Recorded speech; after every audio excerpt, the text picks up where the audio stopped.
I lead our work across risk, governance, internal audit, compliance, cybersecurity, business continuity, and sustainability readiness. For those who may not be familiar, Acclaim is a corporate and advisory services firm helping international businesses establish and run operations across the Asia Pacific. Founded in 2019, Acclaim is now present in 19 markets and works with over 17,000 clients on everything from company setup and compliance to tax, HR, and market entry, supporting them at every stage from entering new markets to scaling internationally. Acclaim's goal is to help companies worldwide grow and maximize potential, guiding them through the complexities of international business. In Singapore, we focus on providing high-quality outsourcing and consulting services to our international clients in-country and throughout the region.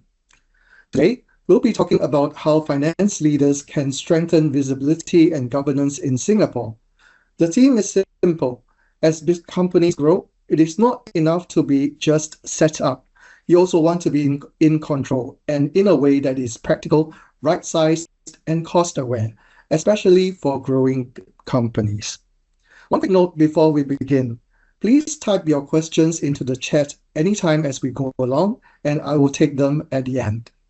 By the end of this webinar, you should be able to identify which stage of growth your company is in, recognize the signals that it's time to level up, and also apply a minimum set of controls at each stage across finance, governance, compliance, cybersecurity, business continuity, and sustainability, so you stay right-sized and in control while remaining agile as your business grows.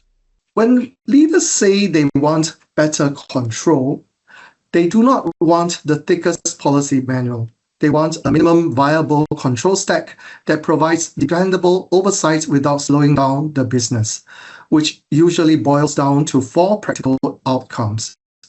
Number 1, reliable financial visibility, timely numbers that you can trust.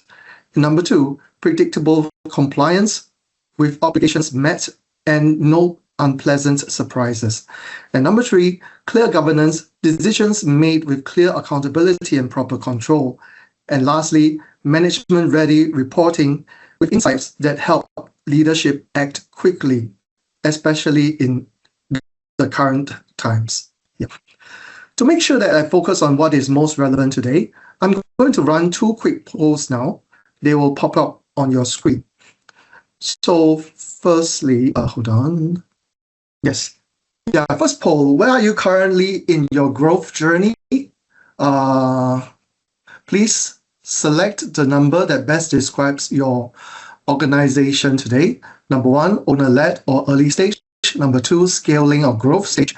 Number 3, regional or multi-entity, and number 4, IPO or acquisition ready. Yeah, I see that most of you today is in owner-led or the early stage of your business. Very good. Let's go on to the next poll question. Okay, this is a multiple choice question. What is your biggest pain point for you right now? You may select more than one response if it applies, which is A, financial close is painful or slow. B, cash flow predictability. C, approvals leakage, fraud risk. D, regulatory or compliance anxiety. E, cyber incidents or vendor risk. And F, sustainability questionnaires and data requests. Right. Yeah, a lot of you actually answered that your main concern is cash flow predictability. And also some of you mentioned on regulatory and compliance anxiety together with financial close is slow and painful. We will help to answer some of these questions. And quick note, some of you also mentioned about cyber incidents and vendor risks. We will touch upon that in a while, right? So I'll start by mapping the stages of growth okay, you'll notice that the pain points often change when you move from one stage to the next. So I'll start by mapping the stages of growth. Then we go into what looks good at each stage with the minimum actions that you can take immediately. Right. Okay. So let me start off with the life cycle model. There is 4 stages of growth that I think most companies in Singapore and the region will recognize. The stage 1 is the setup or owner-led stage, which most of you are at the moment.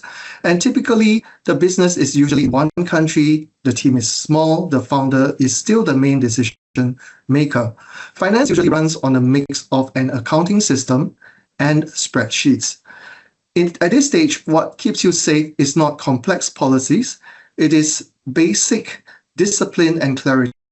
Who can approve what and what must be reconciled every month and what needs to be documented so decisions don't depend on memory. At stage 2, this is a scaling or process-led stage.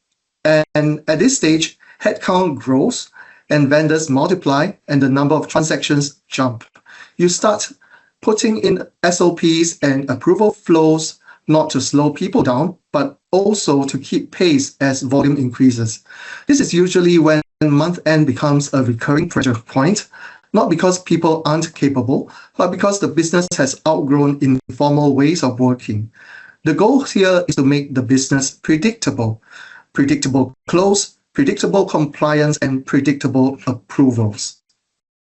After this stage, you reach a regional or multi-entity stage. And once you have multiple entities or countries, complexity escalates quickly. Your focus changes to intercompany transactions, foreign exchange, different statutory requirements, and different ways teams do things. And at this stage, inconsistency becomes a risk in itself.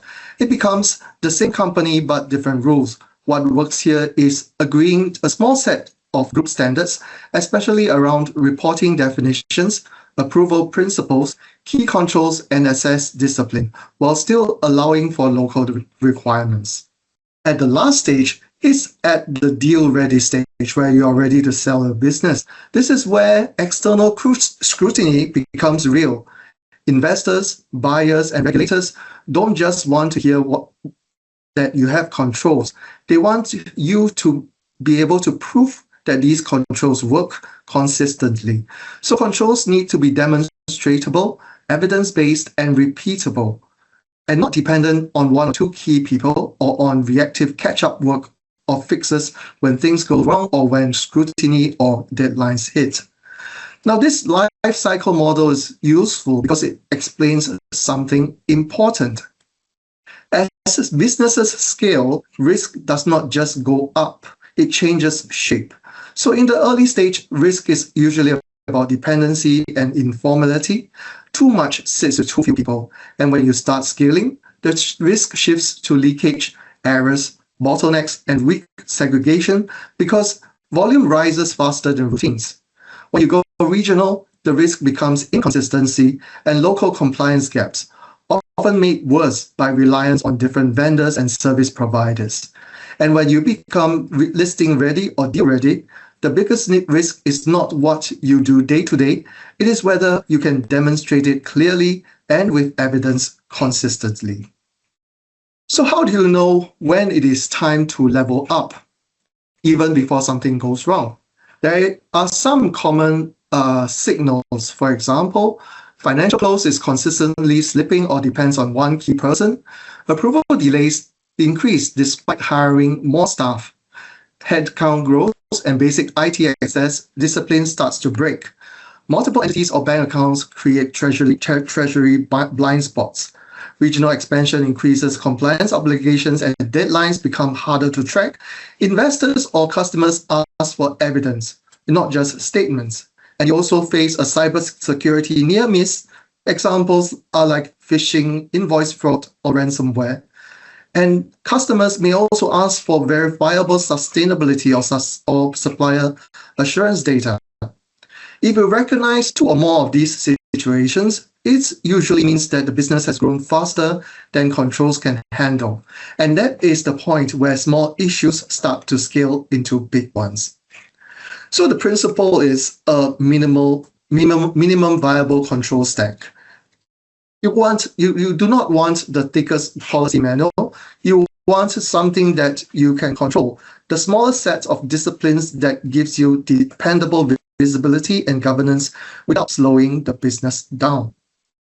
So in practical terms, I'll cover across these 6 areas: finance, controls and reporting, governance and risk, internal audit compliance, cybersecurity, and business continuity. Additionally, I will highlight sustainability readiness in a practical way because it is increasingly showing up in customer and stakeholder expectations. From here, we'll go stage by stage. For each stage, I will give you 3 things. First, the objective at that stage. And second, the minimum actions worth putting in place now. And third, what you can reasonably postpone until later, so you stay right-sized and remain agile as you grow. Yeah. Now we go on to stage 1, owner setup or owner-led. At this stage, the objective is basic discipline without bureaucracy. You are building the foundation that prevents avoidable surprises later. And there are 2 very common failure modes at this stage. The first is when everything lives in one person's head, like approvals, vendor relationships, banking access, passwords, the real numbers, and even which bills must be paid first. It all relies on one person. The second is when problems are only discovered when cash runs out or when the auditor, investor, or bank asks a question, and everyone starts scrambling for documents and explanations. This is perfectly normal in the early growth, and it is exactly why stage 1 discipline matters. If you are in stage 1, I'm going to give you 6 must-dos. They are simple and they are not expensive, and they are the fastest way to move from we are set up to we are in control without slowing the business down. The first thing is monthly financial close routine. Firstly, at this stage, you must establish a monthly financial close routine, even if it's basic. I do not mean a perfect close. I mean a repeatable habit. A short checklist may be enough, like posting the month's invoices, checking payroll posting, reviewing key expenses, reconciling cash, and producing a simple snapshot for management. I have seen many owner-led businesses where numbers are always almost ready, and decisions get made based on partial information. A basic close routine every month is what stops finance from being a constant catch-up exercise. And secondly, you must perform a bank reconciliation every month religiously. This is one of the highest return controls that you can implement. It can detect many issues from a simple bank reconciliation. It can reveal duplicate payments, wrong payees, bank fees not captured, and sometimes even suspicious transactions that no one noticed because everyone assumed that the bank balance looks about right. If you can only do one discipline consistently, make it this. Bank reconciliations are the earliest warning system that you have. Third, you can do a simple delegation of authority. You do not need a 20-page policy at this point, just clarity on spending limits, who approves what, and when you need dual signatories. At stage 1, what usually happens is either everything goes to the founder, which becomes a bottleneck, or approvals become informal, which creates leakage. A delegation of authority prevents both. It also protects relationships internally because people don't have to guess what the rules are. And most importantly, the delegation of authority creates an audit trail that you will need later, not because you are preparing for an audit now, but because you are building a business that can stand up to questions. Fourth, cash flow forecasting rolling to 8 to 13 weeks. This is not about accuracy to the dollar, it's about the visibility of timing. Many growing businesses don't fail because they are unprofitable on paper. They fail because cash timing is wrong. Customers pay later than expected. Tax payments hits, payroll expense, and suddenly the runway is shorter than management initially thought. A simple rolling forecast will force the right questions like what is coming in and what must go out and where the pressure points are. Even if the forecast is imperfect, it creates a discipline of looking ahead.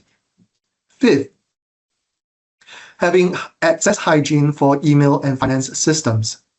At the minimum, you must implement multi-factor authentication for email and banking, and a basic joiner, mover, and leaver checklist. Who gets access, who approves it, who removes it when someone leaves or changes roles. A very common SME incident is invoice fraud or email compromise. It often starts with one mailbox being accessed, and then an attacker waits for the right email thread and changes the bank details. Strong access discipline and a simple verification step with the bank can prevent a painful loss. And lastly, backups plus a restore test.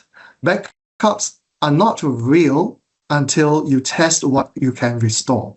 I've seen businesses assume that they were protected because someone said, we'll back up. And only during an incident did they discover that the backup was incomplete, corrupted, and not accessible. So the discipline here is simple. Do a quarterly restore test for a small set of critical files or systems.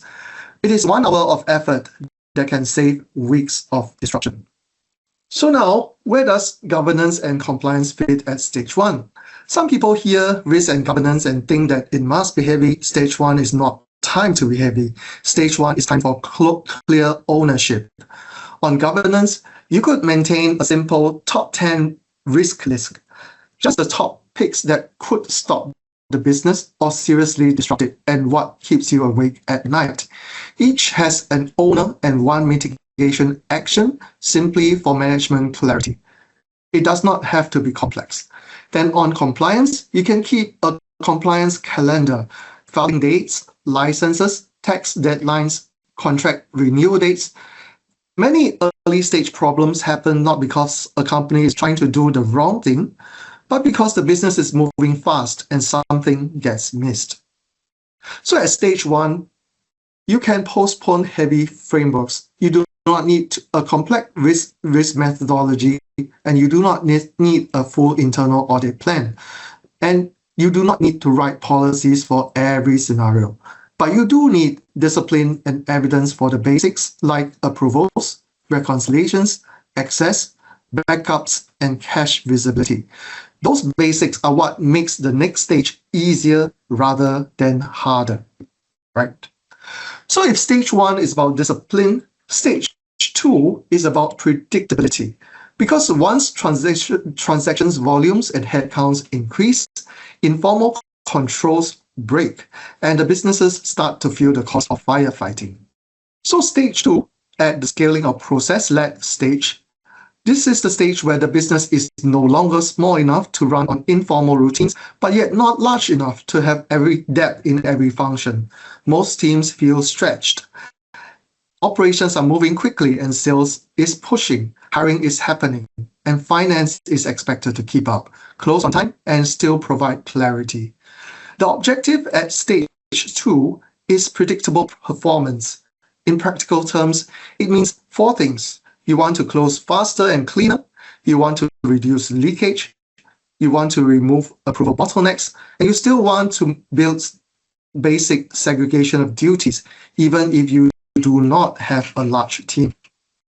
At this stage, there are many things you could implement, but if you try to do everything, you end up doing nothing well. So I'm going to focus on the few must-dos that makes the biggest difference, the minimum set that stabilizes the business and gives management numbers and decisions they can rely on month after month. The first must-have at stage 2 is a close calendar and key reconciliations. First, you could put in a close calendar and protect the key reconciliations. Month end becomes painful at stage 2 because finance turns into a detective function, chasing missing invoices, fixing coding issues, figuring why cash doesn't tie, explaining variances too late to matter. A close calendar forces structure. what is done on day 1, day 3, and day 5, and who owns it. And then you ring fence the reconciliations that matter for bank, accounts receivables, account payables, payroll, and inventory where relevant. When these are disciplined, the close stops being a scramble and becomes a routine. And secondly, you should produce a management pact that management actually uses. It is not a thick stack, but something, and not something that arrives when the month is already over. You need to keep it compact and decision-led with revenue, margin, cash runway, AR aging, AP aging, budget versus actual, and a few operational drivers that explain the numbers. When management receives timely and consistent reporting, the conversation changes from what happened to what are we going to do about it. That is when finance shifts from reporting to steering. And thirdly, we must start tackling segregation of duties in a practical way. Many growing companies say, we can't segregate, we are too small. But in reality, you don't need perfect segregation. You just need to remove the obvious single points of failure. It means putting in some maker-checker approvals, having someone independent review the payment run, separating bank token control from invoice entry where possible, and tightening vendor master changes, especially changes in bank details. A very common loss scenario at this stage is vendor bank detail change that gets processed without independent verification, whether it is due to a compromised email, a spoofed request, or an internal override. A simple dual control, a second approval, plus a callback verification from the bank can prevent an expensive mistake. Fourth, you must tighten procurement and expenses just enough to stop the leakage. At stage 2, leakage often appears like small exceptions that happen repeatedly, like payments without clear approval, invoices paid without proof of receipt, expenses claims that drift because rules are unclear. You could introduce a light version of a three-way match, or for significant purchases, matching both approval, receipt, and invoice, and enforce documentation and thresholds for claims. This protects the company and also protects the staff because it removes ambiguity and makes the rules fair. You should update from a top 10 risk list to a simple risk register and review it quarterly. You can keep it practical, covering risk, impact, likelihood, owner, mitigation, and due date for compensating controls. The value is not in the spreadsheet, but rather in the rhythm. A quarterly review forces management to decide what is being accepted and what is being fixed and who is accountable. It also helps you to prioritize controls that you are not building, so that you are not building everything at once. 6, which is becoming more and more important, is to strengthen your cyber hygiene. Because stage 2 is also where cyber risk becomes very real. You have more users, more devices, more vendors, and more financial activity. But often, the same access habits carried over from stage 1. So, it is time to tighten the basics from endpoint protection, patching discipline, phishing and awareness, and clear handling for suspicious emails and payment requests. This is also where vendor risk start to matter. Who has access to what, and how quickly access is removed when roles changed, particularly when you have vendors for like invoicing functions or IT functions for that matter. So at stage 2, it is usually not the time to roll out a full internal audit program, because it is time to do targeted assurance, because management needs an independent check on a few high-risk areas. So instead of auditing everything, you can pick 2 or 3 areas for a light review, from processes like cash to payments, revenues to receipts, or vendor onboarding. The aim is simple. You can find the key gaps early, fix them quickly, and build confidence without heavy overhead. And on sustainability, you could start looking at it at this stage as well, but keep it practical. Don't overdo it. start capturing what you already pay for and what you can readily evidence. Things like electricity, fuel, and travel, and any obvious waste streams, because more customers are asking suppliers for basic sustainability information. And it helps to be ready when those requests come. The rules at this stage is basic consistency and not a big reporting exercise. Yeah, so if stage 2 is about predictability, stage 3 is about consistency. Because once you have multiple entities or countries, different ways of doing the same thing starts to create gaps, and the same company, different rules become a real risk. At this stage, your objective is consistency across entities, because inconsistency becomes a risk in itself. You may still have good people in every location, but without standardization, governance becomes unpredictable and group visibility starts to break down. A simple way to describe stage 3 is that complexity is no longer just about volume, it's about variation. Different teams, different countries, different service providers, different interpretations of the same rule. And when the same group is effectively operating with different house rules, problems don't show up immediately. They show up later as surprises, unexplained variances, compliance misses, intercompany disputes, and control gaps that only surface during audits, fundraising, or incidents. At stage 3, you are still not trying to build a thick policy manual, but you are trying to agree to a small group of group standards that make reporting, approvals, access, and compliance reliable, while still allowing local regulations to be met. So let me walk through a few key must-haves. The first thing you need is a group reporting calendar and standard definitions. This sounds basic, but it is usually where visibility is lost. If entity A closes on day 5 and entity B closes on day 15, everybody uses different revenue categories, and cost coding, group reporting becomes guesswork. You need a clear calendar per entity, a standard reporting pack, and consistent definitions, even if you only standardize the top 20 lines that management cares about. I've seen groups where numbers weren't wrong, they were simply not comparable, and that alone makes leadership decisions harder than they need to be. Secondly, you need intercompany discipline. Intercompany is where many groups quietly lose control. If intercompany is managed informally, it becomes a recurring source of reconciliation pain and audit findings. The minimum discipline is very straightforward. Intercompany agreements must be in place with a clear arm's length pricing mechanism and monthly intercompany reconciliation, not once a year when auditors arrive. When this is done monthly, problems remain small. When it is left until year-end, it becomes a major cleanup exercise that can delay reporting timelines. In some cases, these may stretch across years. Thirdly, you need a group policy framework customized to local requirements. The group sets the baseline for procurement, expenses, contracting, and approvals, and each country adds what is required locally.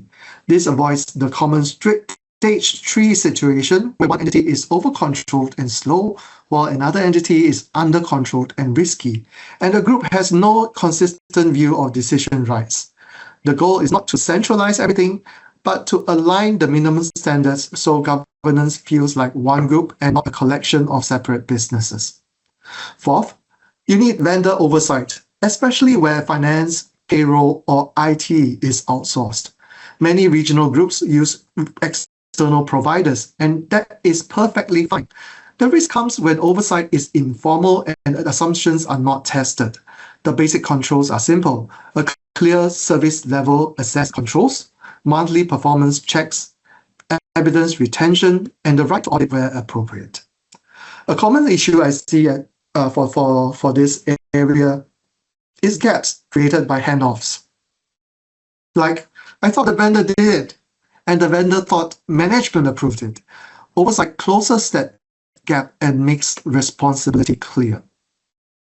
Fifth, you need a compliance matrix by entity. Most regional surprises are administrative and not strategic, like things like missed filing deadlines, license renewals, payroll obligations, local statutory audit requirements, local environmental regulation requirements, GST or VAT timing. They are preventable if you maintain a simple compliance matrix per entity with owners and due dates. This is also where you start treating compliance as a management rhythm rather than a side task for finance. And six, I want to emphasize this: you absolutely need cybersecurity and access standardization at this stage.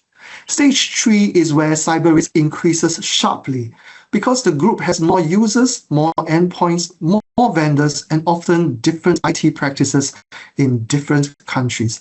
If you standardize nothing else, standardize identity and access management and backups. Who gets access, how it's approved, how it's removed, and what happens when someone leaves. In regional groups, delayed access removal and shared accounts are the common weaknesses, and they are completely avoidable with a simple joiner, mover, and leaver discipline and minimum security baselines across entities. It is all about consistent access hygiene and clear ownership. So where does business continuity and sustainability fit in stage 3? On business continuity, regional operations introduce a dependency risk.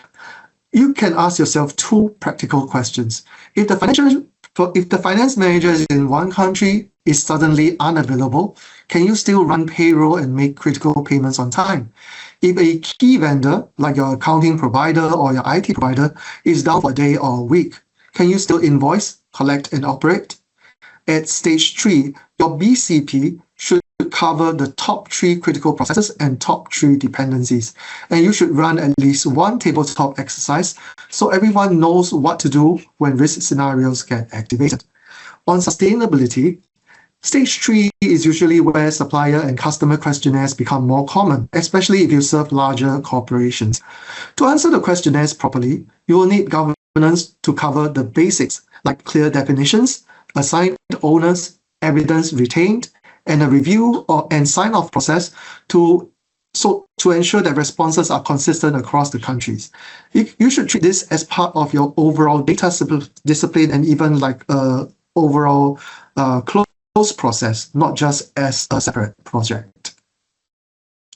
So if stage 3 is about consistency, stage 4 is all about the proof. Because when stage scrutiny increases, stakeholders not just want to hear that you do the right things, they want you to demonstrate it clearly and consistently.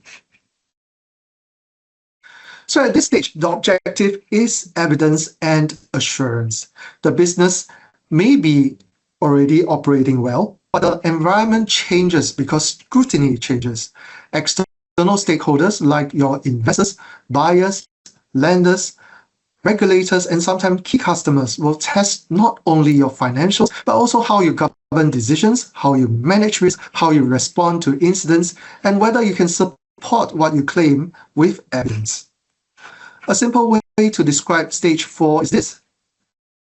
The question shifts from, do you do this? To show me what you have. Show me the approvals, show me the reconciliations, show me who reviewed it and when they reviewed it and what happened when there is an exception. So if you ever have been through a fundraising, a bank review, or a serious due diligence process, you will recognize the pattern. The first round of questions is often polite and high level. The second round is where the real test begins. Can you provide the documents? Can you demonstrate consistency? Can you show a trail of accountability? Stage 4 readiness is all about being able to answer those questions calmly without the organization going into overdrive or scramble mode. So what does the minimum must-have look like at stage 4? Firstly, you must have controls over financial reporting. You don't need a heavy framework, but you do need to identify the key controls that support the numbers, assign clear owners, keep evidence, and track remediation. This is where finance moves beyond closing the books to being able to demonstrate that the books are produced through a controlled and repeatable process. In due diligence situations, this is often the difference between a smooth process and weeks of follow-up questions, because parties will not only test the outcomes, but they process integrity of your information. Secondly, we must set up a governance rhythm. Stage 4's governance is less about writing more governance documents and more about building a consistent cadence. Board and committee meetings that actually drive your decisions, clear decision rights, proper handling of conflicts, and documented follow-up. A common stage 4 failure is that decisions are made informally with follow-up not tracked, and nobody can show a clear trail of accountability when asked later. Thirdly, at this stage, you should formalize internal audit function. At stage 4, internal audit is no longer an optional nice to have. It becomes part of the assurance architecture. It means having a clear charter, an internal audit charter, an annual internal audit plan linked to your key risks, a proper reporting line, a disciplined closure of issues. It gives confidence that key risks are being independently tested and findings lead to real improvements rather than being noted and then forgotten. Fourthly, you should have a compliance program that is workable and not theoretical. Stage 4 is where compliance moves beyond a calendar and becomes a system.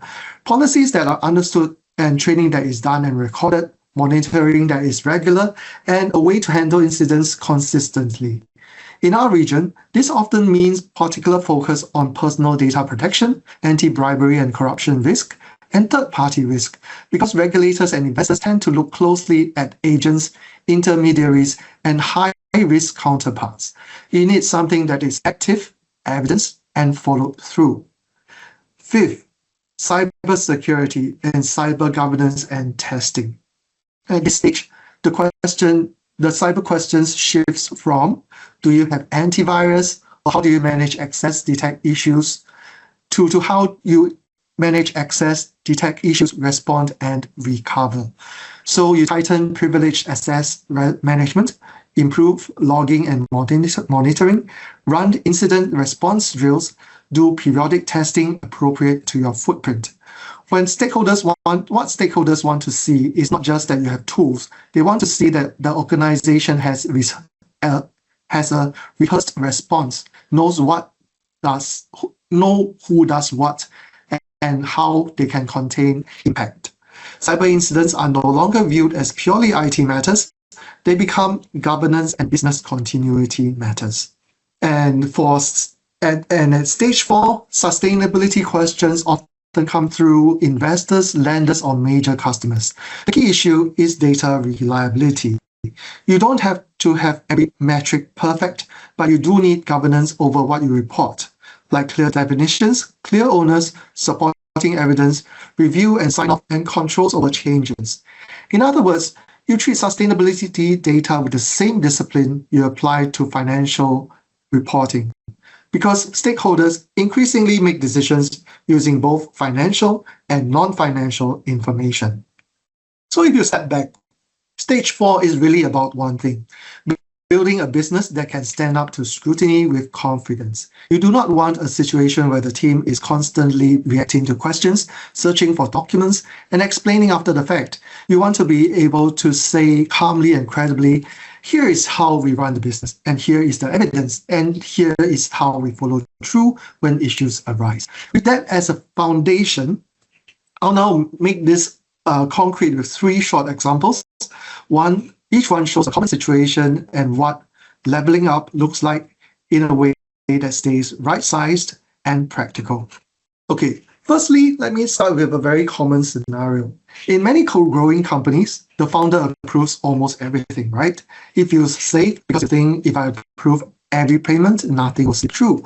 But this inevitably creates a queue. Things slow down. People queue for approvals. Vendors chase for payments. operations get frustrated, and the founder still can't see every detail anyway because there are simply too many transactions. So over time, good staff starts to work around the process just to get things done. And that is when risk quietly builds. So the fix is not to approve more, the fix is to approve smarter.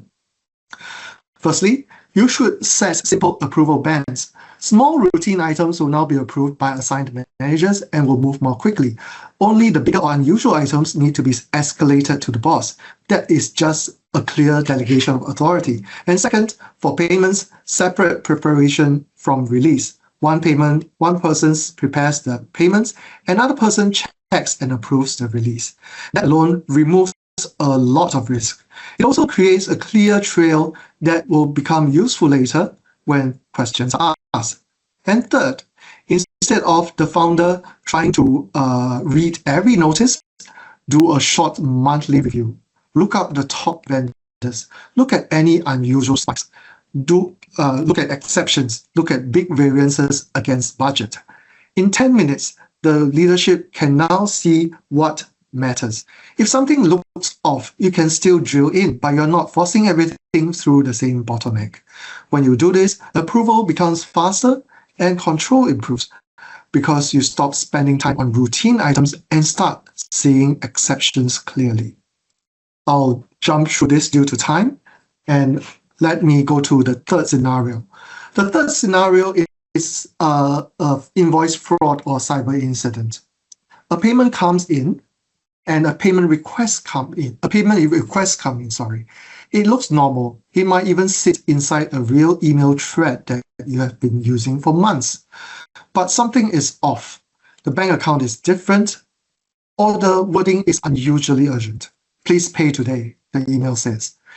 And in a busy finance function, this is exactly the type of request that get processed quickly because it looks familiar and it feels time sensitive.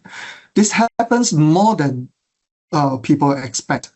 The trigger could be a spoofed email, a compromised mailbox, or a vendor being impersonated, but the weakness is usually the same. A bank detail change is treated like routine admin update, and one person is able to process it end-to-end without independent verification. When that happens, losses can occur very quickly, and even if you catch it, the follow-up work is painful. Investing what has happened, managing the vendor relationship, handling an internal escalation, and trying to recover funds after it has left your bank.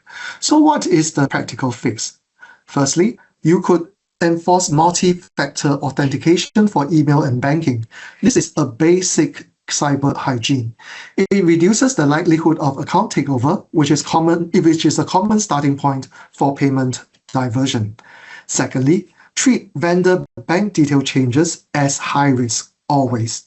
Always require a second approval and verify the change by calling a known contact number already on your file, not the number stated in the email. Make this a standard workflow with evidence retained. Who requested this change, who approved this change, who verified this change, and when. If you want one extra safeguard that is very effective, add a simple rule. There should not be same-day payments to newly changed bank details unless a senior approver signs off. And third, tighten access discipline.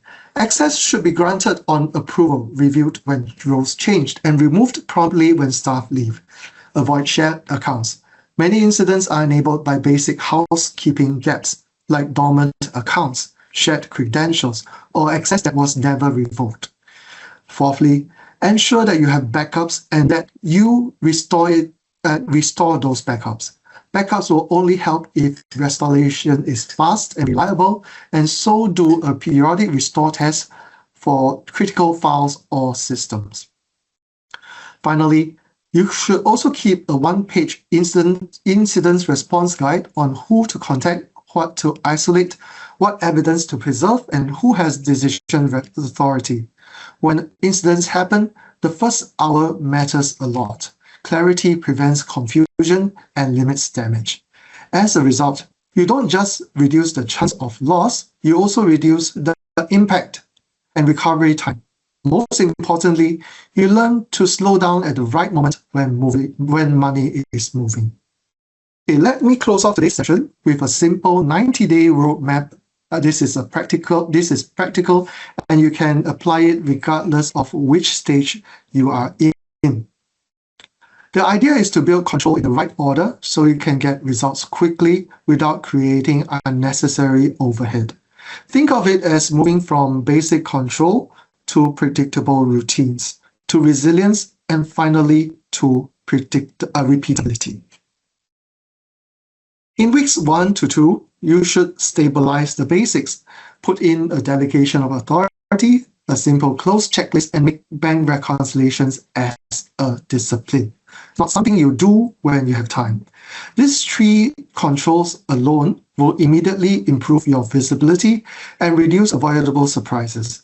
In the same 2 weeks, you should also tighten access with a HR form, a joiner mover lever checklist, and multi-factor authentication for email and banking. This is also a good time to agree to a simple rule for high-risk actions, such as vendor detail changes and payment approvals, so staff know exactly what must happen before money moves. The aim in the first 2 weeks is to remove the most common failure points right from the start. In weeks 3 to 6, we can reduce leakage and improve predictability, tighten AP and AR controls, add payment review controls, clean up vendor master hygiene, especially around bank details and approvals. And many organizations find that once these controls are in place, disputes reduce, cash planning becomes much more reliable.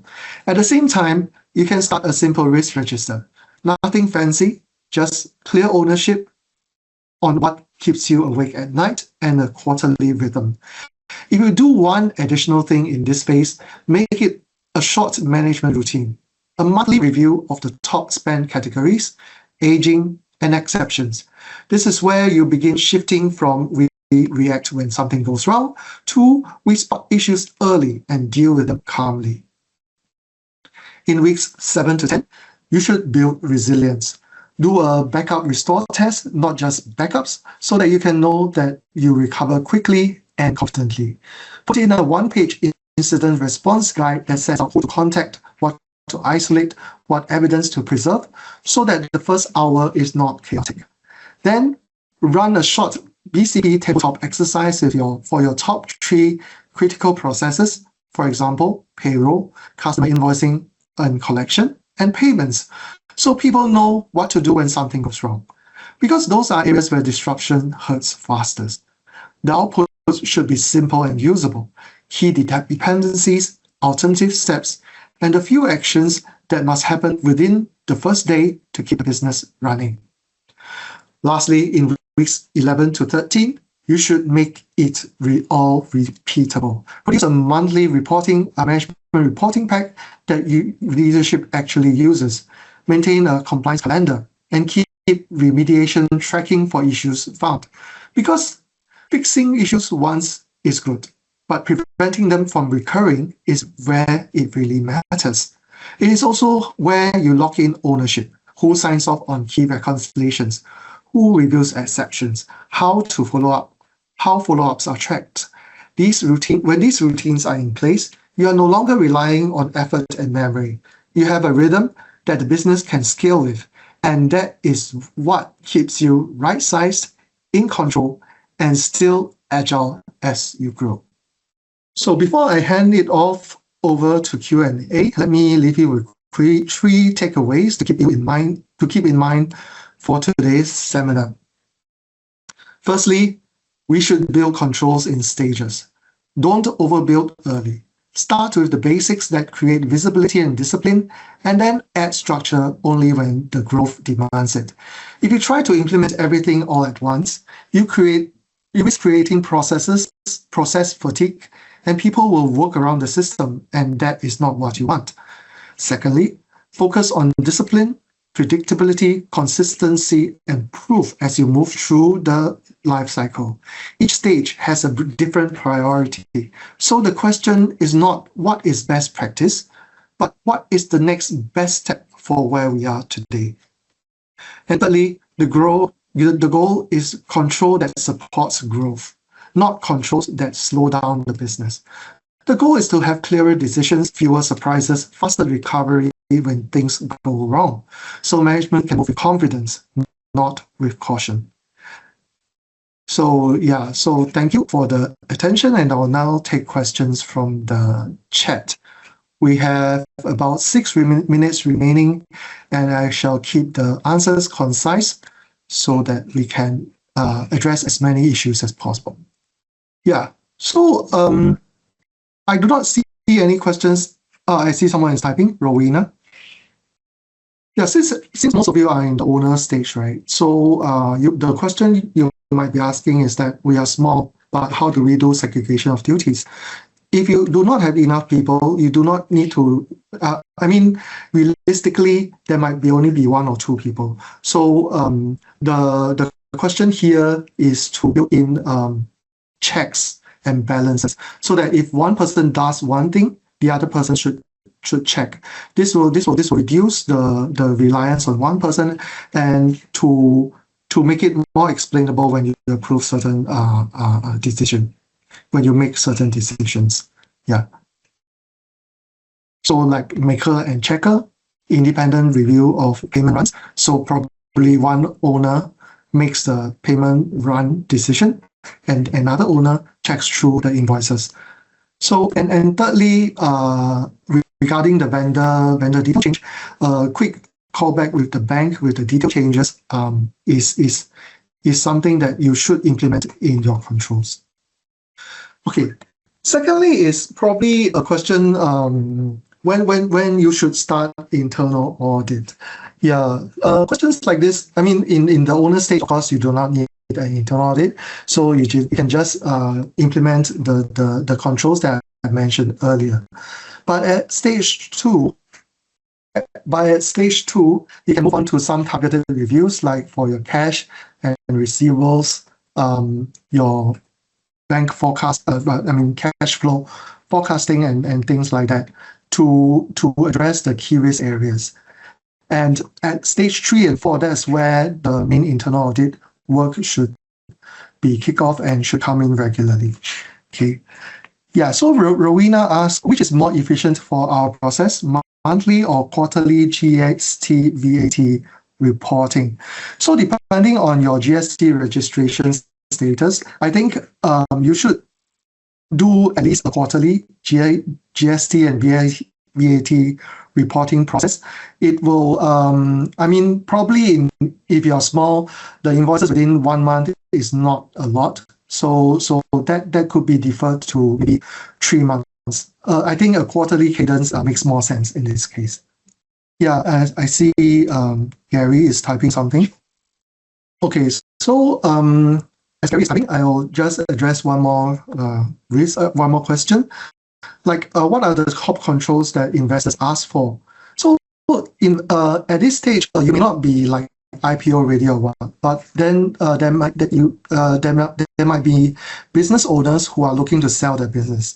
So in this case, you should have at least these 5 basic controls that make you more attractive to potential purchasers of your business. One is, of course, having a close discipline and plus all the necessary reconciliations in place. Secondly, you must have a delegation of approvals and proper approvals with the proper supporting documents. Thirdly, you should have revenue and cash visibility. So whatever that is recorded in your revenue, you must be prepared to support it with proven invoices, contracts, and whatnot. And also your cash flow of the business. If let's say the cash flow is positive, that's of course a very good sign, and that should be something that should be highlighted at the start. And cyber hygiene basics like approval of access controls, phishing, some basic BCP practices around cyber security. That is a good thing that will, especially if your business is very IT focused. And lastly, evidence and issue remediation. Everything must be evidence, and if you remediate something, there must be proof proof that is kept for future inspection purposes. Yeah. Okay, Gary asks, how do companies that are sole proprietorships employ a maker and checker system? Is there a workaround in this process, or maybe some form of outsourced service provided by a client? Okay, so for sole proprietorships, I mean, if you do have, I hope that you do have one more person besides yourself. Like even if you are owning the business on your own, of course you could have some family members that can be around to help, like probably the wife can help to do the checking, or someone else, your business partner can help do the checking. And of course, if a client can also provide some sort of like a retainer service for compliance related matters if required. If family member, would there be any conflict of interest? I would say no. I don't see any conflict of interest if it's a family member. I mean, as long as the company's finances are something which you are comfortable to review to the family member, that's the most important. Yeah. Yeah, so before I'm conscious of time, so before we close, just a few final notes. We will be sending you the link to the webinar recording, which will be available online should you wish to view it again. And we will also send you a short survey for your feedback, and we would greatly appreciate your responses. Yeah, so thank you once again for joining us today, and do keep us. Do follow our social media for new webinar in the future. Thank you, and thank you, April, for assisting to organize this today.